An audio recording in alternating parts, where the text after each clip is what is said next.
పెళ్లి జరగబోతుంది.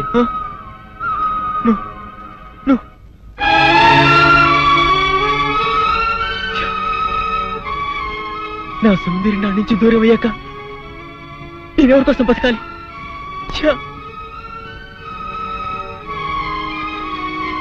సౌందర్య నీకు దక్కాలంటే నువ్వు వెంటనే అమ్మాయి మళ్ళీ తాళి కట్టాలి.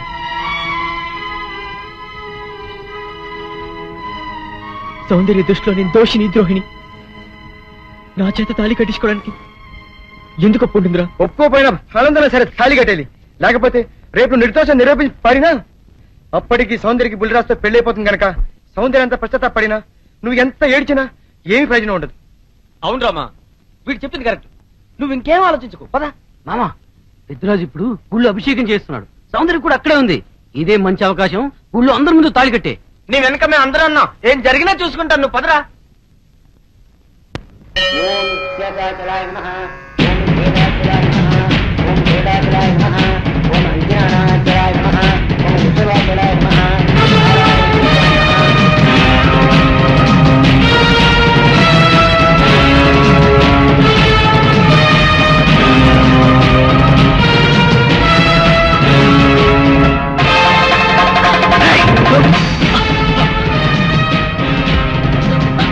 ఎంత ధైర్యంగా నీకు?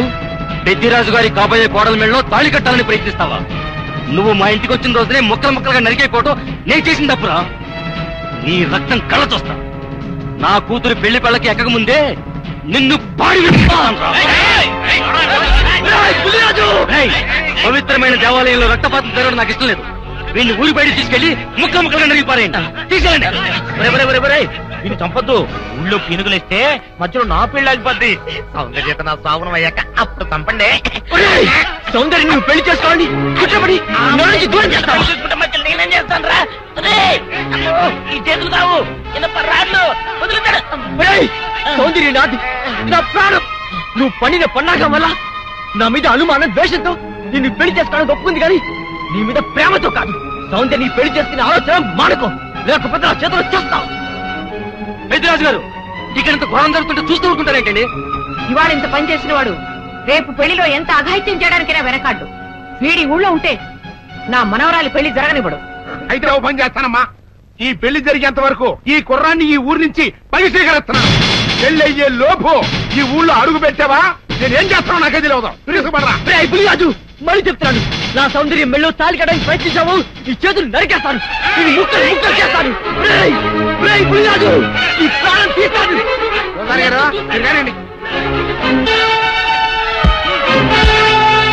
జానకి, జానకి,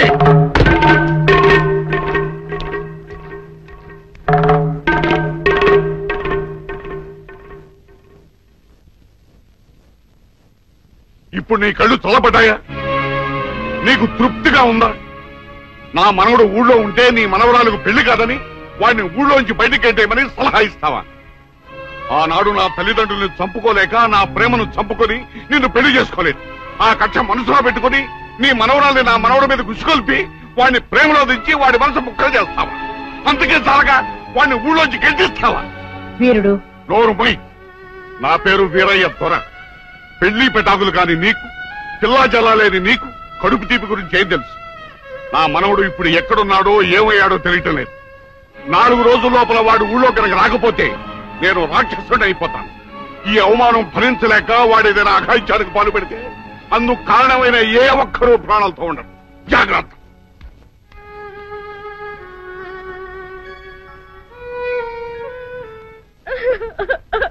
అక్క ఏంటే? ఏమైందే? సీనుబాబుని ఊళ్ళో నుంచి ఎల్లగొట్టారక్క. ఆ విషయము నేను విన్నాను.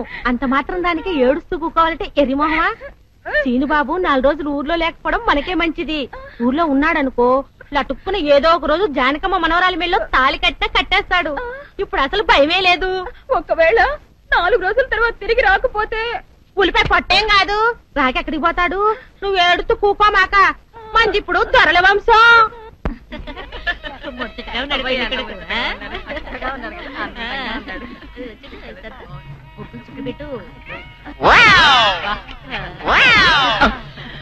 ఇదేమిటి? ముక్క మీద నల్ల చుక్క కదా పెట్టాలి, తెల్ల చుక్క పెట్టారేమిటి? నల్ల బొట్టు పెడితే నీ రంగులో రంగు కలిసిపోద్ది. నువ్వు పొగ్గుకుంటావు కదా, అందుకే నేనే తెల్ల చొక్క పెట్టమన్నా. అందరికి కాఫీ టిఫిన్ అవి అందేలేదు చూడు. అదేమిట్రా, కళ్యాణ మండపం ఇంకా రెడీ కాలేదు? తీసుకోండి.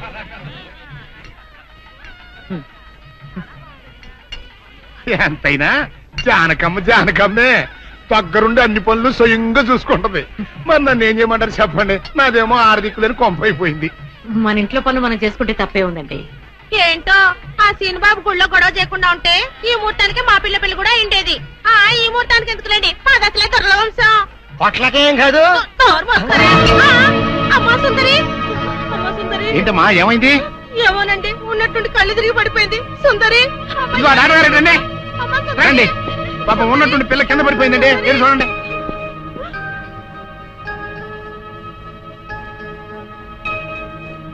మీరేం కంగారు పడాల్సిన అవసరం లేదమ్మా. అమ్మాయి నెల తప్పింది. నెల తప్పడం ఏమిటండి? మీరేదో పొరపాటు పడి ఉంటారు. సరిగా చూడండి. పొరపాటు ఏం లేదమ్మా, అమ్మాయి గర్భవతి, 3వ నెల.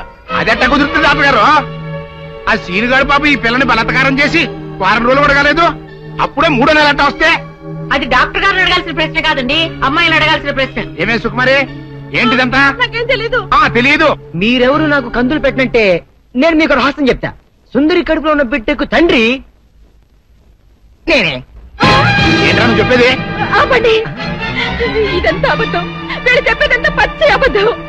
నాకెవరితోనూ సంబంధం లేదు. నేను కన్న పిల్లనే. ఊరుకోవే.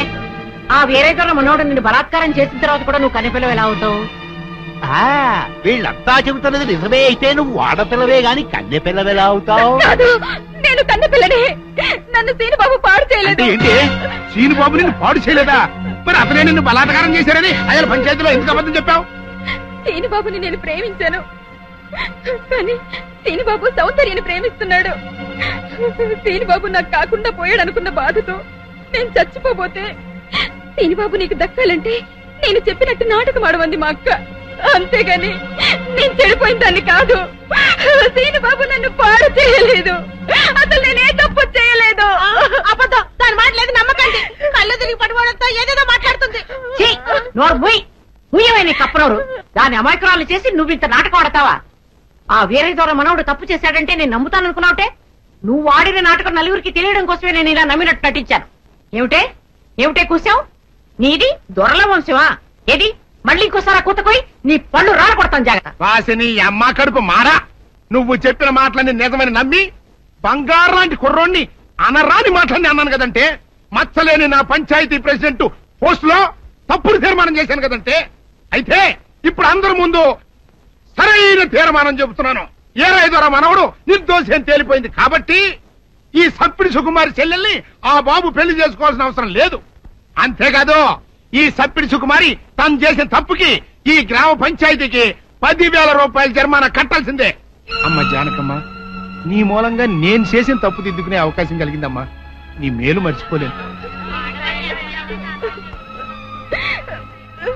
సుందరి,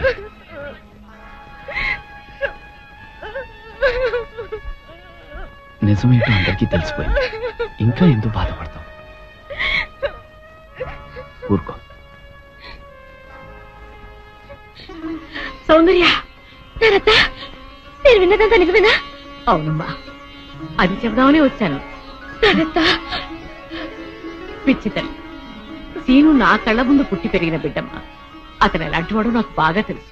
అందుకే నువ్వు సీనుని ప్రేమిస్తున్నావంటే నేనెంతో సంతోషించాను, ప్రోత్సహించాను కూడా. సీను నిర్దోషిని రుజువయ్యే వరకు అతని ఊళ్ళో ఉండకూడదు. ఉంటే సుందరికి సీనుకి పెళ్లి జరిగిపోతుంది. అలా జరగకుండా ఉండాలని సీను నీ ఊరి నుంచి బహిష్కరించేలా చేశాను. పాపిష్టిదాన్ని నా సీనుని ఎంతో బాధ పెట్టాను. ఇప్పుడు ఎక్కడున్నాడో, ఏమైపోయాడో ఎలాగైనా వెతికి పట్టుకుంటాను. ఎక్కడని వెతుకుతావు? అవును, ఎక్కడని వెతుకుతాను? పిచ్చి పిల్ల, నువ్వెక్కడా వెతకనవసరం లేదు. నేనే సీనుని రప్పించాను. నిజంగానే నానత్త? మోహన్ చూడరా. సీను, సీను,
ఏమిటో ఇది?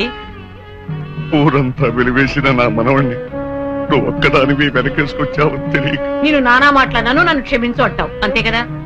నిన్ను ఇప్పుడేమిటి 40 సంవత్సరాల క్రితమే క్షమించాను వీరుడు. ఆ రోజు నేను పంచాయతీలో అలా ఎందుకు మాట్లాడానో చెప్పాలని నీ తోటకొచ్చాను. నువ్వు నా మొహం కూడా చూడకుండా వెళ్ళిపోయావు. సరేలే, ఇప్పుడు అవని ఎందుకని పెద్దిరాజుతో చెప్పి ముందు ఆ పెళ్లి ఆపాలి.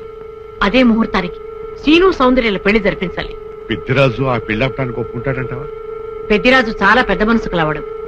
మనం వెళ్లి శ్రీను సౌందర్యాల ప్రేమ గురించి చెప్తే తప్పకుండా ఒప్పుకుంటాడు. పద వెళ్దాం పద.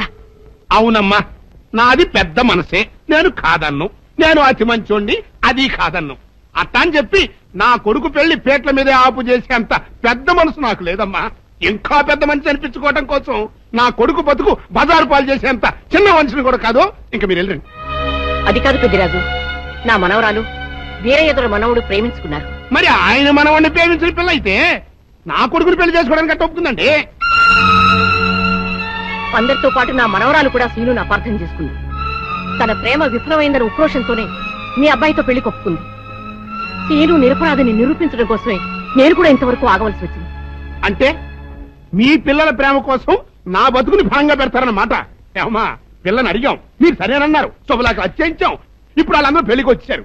ఇప్పుడు పెళ్లి ఆపు చేయమంటే నా పరువు ఏమవుద్దో ఒక్కసారి ఆలోచించవా? నిజమే పెద్దరాజు, ఆ మాట నిజమే. కానీ ఈ పెళ్లి జరగకపోతే ఆ పసిపిల్లలు ఇద్దరు బతకరు. ఈ పెళ్లి జరగకపోతే నా కొడుకు బతకడండి. అవును, నేను దక్కను కాక దక్కను, ముందు నేనే చచ్చిపోతా. ఎన్నారుగా, మీ మనవడ కోసం నా కొడుకుని చంపుకోమంటారా? పెద్దరాజు గారు, నా కూతురు పెళ్లి విషయంలో వాళ్ళకి ఎలాంటి సంబంధం లేదు. మా అమ్మాయికి మీ అబ్బాయికి పెళ్లి జరిగి తిరుగుతుంది.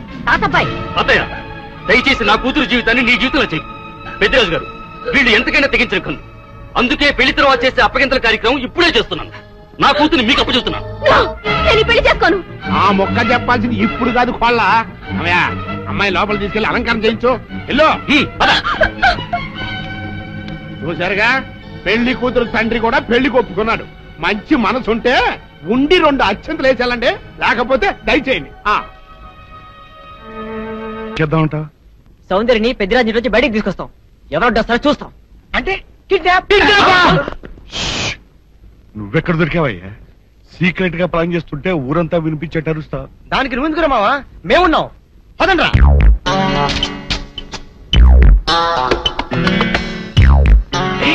నువ్వు రావద్దు, నువ్వు ఇక్కడే ఉంటావు. రండి.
అన్ని విషయాలు తర్వాత మాట్లాడుకుందాం. మీకు అరగంటలో రైలుంది. ఇద్దరు తిరుపతి కొండ మీదకి వెళ్లి పెళ్లి చేసుకోండి. ఇక్కడి పరిస్థితులను బట్టి వీలుంటే మేం కూడా ఆ సమయానికి అక్కడికి వస్తాం. ఇదిగో, మీ టికెట్లకి ఖర్చులకి ఈ డబ్బు తీసుకోండి. మీరు తొందరగా వెళ్ళాలి. సౌందర్య తప్పించుకుందన్న విషయం పెద్దిరాజుకు తెలిసే లోపలే మీరు ఈ ఊరు వదిలి వెళ్ళిపోవాలి. ఏం పర్వాలేదు, ధైర్యంగా ఉండండి. వెళ్ళండి వెళ్ళండి వెళ్ళండి.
ఇప్పుడు ఈ పిల్ల నీ కూతురు కాదు, నా కోడలు.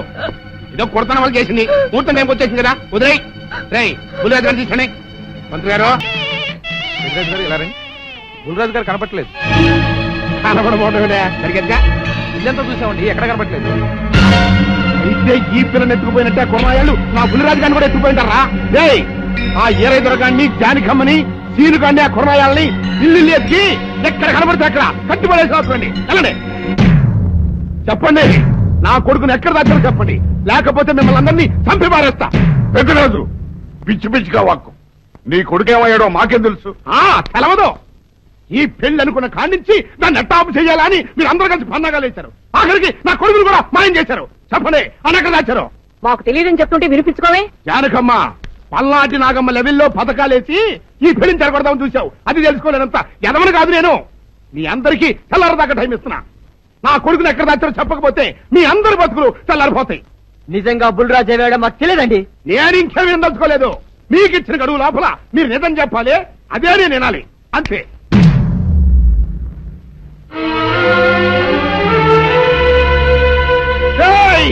గడువు దాటిపోయిందిరా, మిమ్మల్ని అందరినీ చంపేస్తా. నిజం చెప్పండి. బాబు గారు, బాబు గారు, బుల్రాజు గారిని ఎవరో చంపేసి చెరువులో పడేసారండి.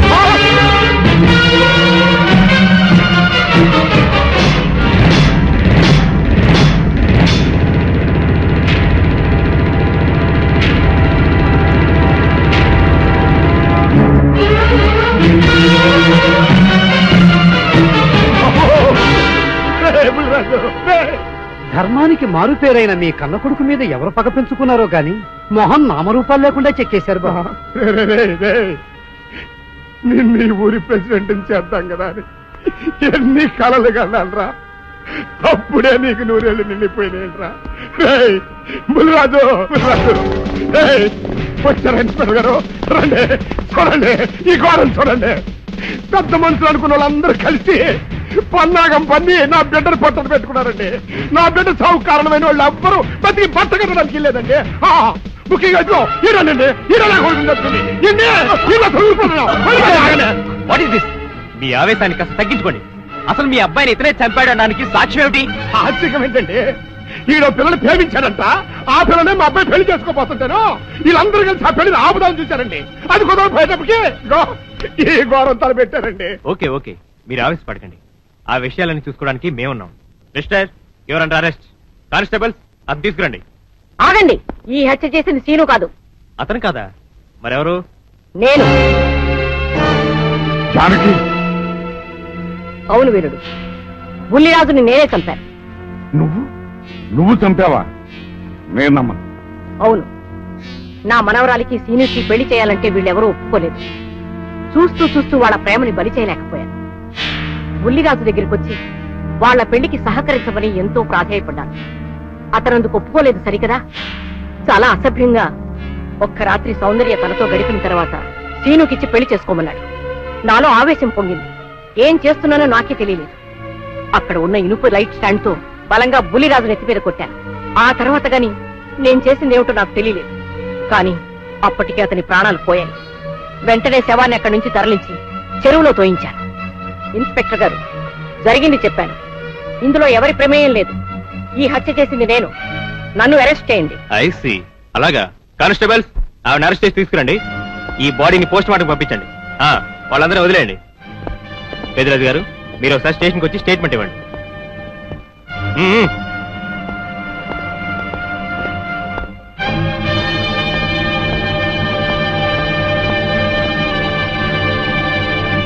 చెప్పు జానకి, ఏం చేయాలో చెప్పు. నా మెళ్ళో ఉరితాడు పడేలోగా నా మనవరాలి మెళ్ళో నీ మనవడు పసుపుతాడు కట్టాలి. అలాంటి మాట్లాడక జానకి, నేను భరించలేను. నీకేమీ కాదు, పట్నం వెళ్ళి మంచి లాయర్ని మాట్లాడతాను. ఎలాగైనా సరే నిన్ను బయటికి తీసుకొస్తాను. నువ్వు నన్ను కాపాడే ప్రయత్నం చేస్తే నీ మనవడు ఉరికంబం ఎక్కుతాడు. ఏమిటో అనేది? ఈ హత్య నేను చేయలేదు. మరి సౌందర్యని పెళ్లి చేసుకుంటే నిన్ను చంపేస్తానని బుల్లిరాజుని గుడిలో బెదిరించాడు కూడా సీను. ఈ పరిస్థితిలో సీనుని అరెస్ట్ చేస్తే సాక్ష్యాలన్నీ అతన్ని హంతకుడిగా నిరూపిస్తాయి. సీనుకి శిక్ష పడితే నా మనవరాలి గుండె పగిలిపోతుంది. అందుకే ఆ జంట దూరం కాకూడదని ఈ హత్య నేనే చేశానని నేరం నా మీద వేసుకున్నాను. జానకి, నా మనమని బతికించడం కోసం నువ్వు ఉరికమ్మ ఎక్కుతావా? లేదు వీరు, నీ మనవని బ్రతికించడం కోసమే కాదు, ప్రేమని బ్రతికించడం కోసం, ప్రేమికుల్ని కలపడం కోసం. జానకి, మనుషులు శాశ్వతం కాదు వీరు, ప్రేమ ఒక్కటే శాశ్వతం. మన ప్రాణాలిచ్చేనా ప్రేమని బ్రతికించాలి, వాడిని దంపతులు చెయ్యాలి. అది నా కోరిక. చేస్తావు కదూ?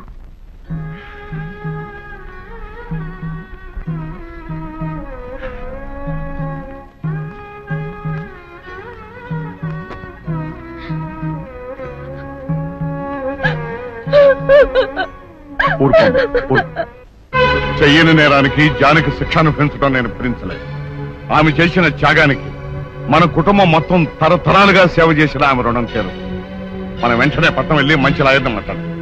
నా ఆస్తి మొత్తం పోయినా సరే జానకిని మాత్రం కాపాడాలి. ఏ రైతు పట్టణం వెళ్తానికి లేదు, జానకమ్మని కాపాడడానికి లేదురా. ఏ మనవరాలి కోసమైతే నా ఒక్కగానొక్క కొడుకుని పొట్టలు పెట్టుకుని నా కడుపులో తెచ్చి రేపిందో ఆ మనవరాలికి బతకడానికి లేదు. అది ఎక్కడ కనపడితే అక్కడ ముక్కలు ముక్కల కింద నరికేయండి.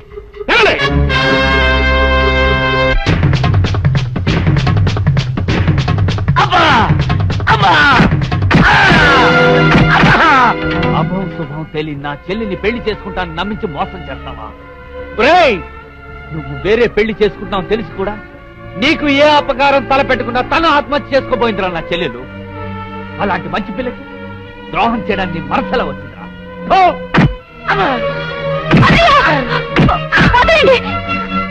పుల్లిరాజుని జానకమ్మ చంపేసిందనుకుని సౌందర్యని సీనుని చంపమని మనుషుల్ని పంపిస్తున్నాడు పెద్దరాజు. ఇప్పుడు ఈయన బ్రతుకున్న విషయం తెలియకపోతే సౌందర్యని సీనుని వాళ్ళు ఖచ్చితంగా చంపేస్తారు. వాళ్ళు పోతే జానకమ్మ వేరే ధర బ్రతకలేరన్నయ్య. పుల్లిరాజు నన్ను పెళ్లి చేసుకోపోయినా పర్వాలేదు, నా జీవితం నాశనం అయిపోయినా పర్వాలేదు, ఎంతమంది చావలి కాడు నేను కాకూడదన్నయ్యా.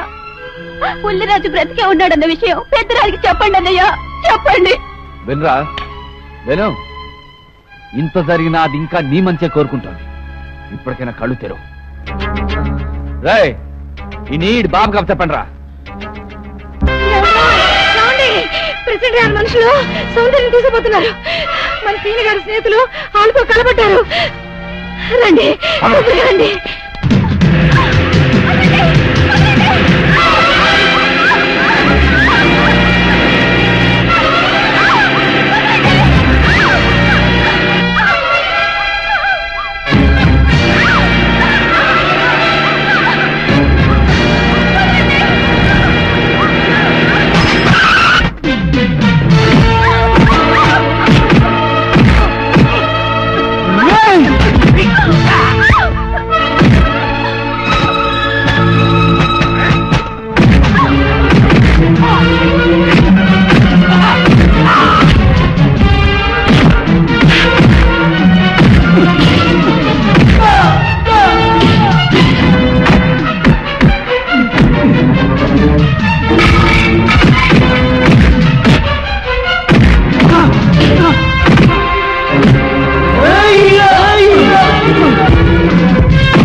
ముద్రస్తావు నా కొడక, నా కడుపులో చెడబుట్టే కదట్రా. ఇంతకన్నా నువ్వు చచ్చినా బాగుండే. నువ్వు నిజంగా చచ్చావనుకుని ఆ పిల్లలు కూడా చంపేమని మనుషులు పంపించారు కదట్రా. అమ్మా గౌరీ, మా ఊరు చేసిన ఏదో పనికి నేను క్షమాపణ కోరుకుంటానమ్మా. పెద్దవారు అంత మాట అనకండి.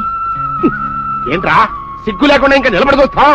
లగెత్తులు పోలీస్ స్టేషన్కి వెళ్ళి నేను ఇంకా బతికుండే తెచ్చాను అని చెప్పి జానకర్మ నిడిపించుకురా. ఆ పిల్లకేం కాకుండా నేను చూసుకుంటా. అతను నిలబడతారా పో.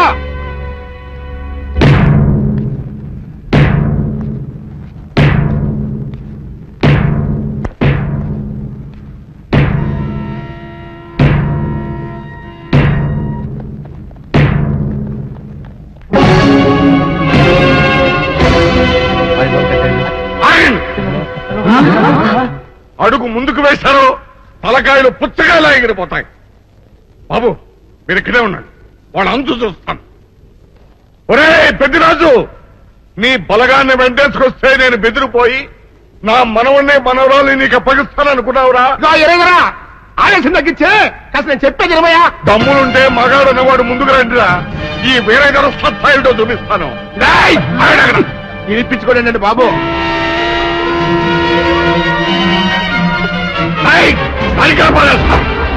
తలకాయలు ఎగిరిపోతాయి.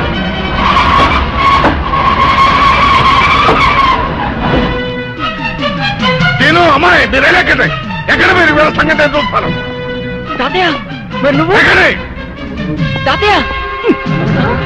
పెద్దరాజు ఎగిరిపోతుంది. ఎక్కడెక్కడ వస్తున్నారు?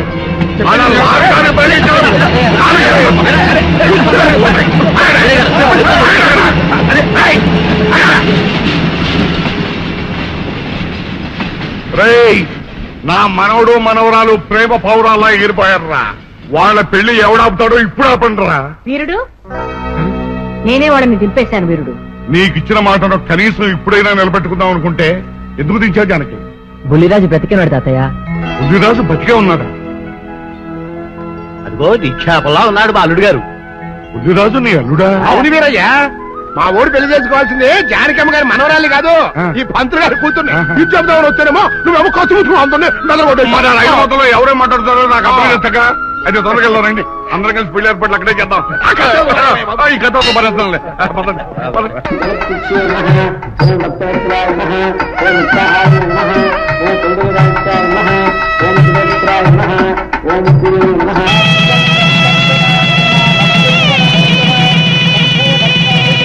అంతా బాగానే ఉంది కానీ అత్తయ్య, నాకు అంతు పట్టని విషయం ఒకటే.